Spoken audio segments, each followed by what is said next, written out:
सबसे पहले एक बेसिक बात समझ लो। एग्जाम में दो चीजें पूछी जाती हैं, इंडिया की रैंक और उस रिपोर्ट को पब्लिश कौन करता है। अगर आपने सिर्फ रैंक याद किया तो आधा आंसर होगा, अगर आपने पब्लिशर भी याद किया तो पूरा आंसर होगा।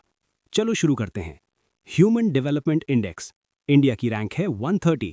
अब ध्यान दो, ये बहुत इंपॉर्टेंट है। इसे पब्लिश करता है यूएनडीपी। रिपीट करो मेरे साथ, HDI 130 यूएनडीपी।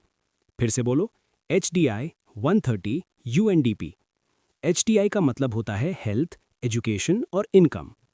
अब अगला, वर्ल्ड हैप्पीनेस रिपोर्ट, इंडिया की रैंक है 118, पब्लिशर है SDSN।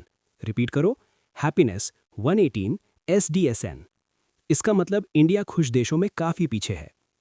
अब ध्यान से, ये एग्जाम का फेवरेट है, ग्लोबल हंगर इंडेक्स, इंडिया की rank 102, publisher concern world wide और वेल्थ हंगर हेल्थ। रिपीट करो, GHI 102। ये इंडिया का वीक एरिया है, इसलिए एग्जाम में बार बार आता है।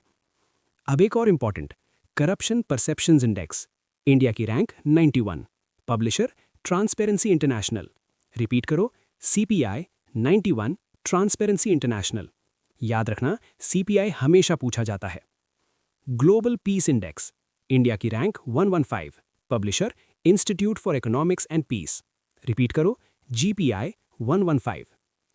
World Press Freedom Index, India की rank 151, publisher Reporters Without Borders. ये बहुत लो रैंक है, इसलिए इंपॉर्टेंट है। Global Gender Gap Index, India की rank 131, publisher World Economic Forum. Repeat करो, जेंडर गैप 131।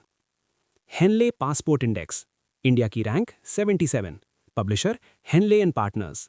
ये बताता है ट्रैवल पावर। अब थोड़ा पॉजिटिव भी देख लेते हैं। Global innovation index 38, logistics performance index 38, मतलब इंडिया इनोवेशन और लॉजिस्टिक्स में अच्छा कर रहा है।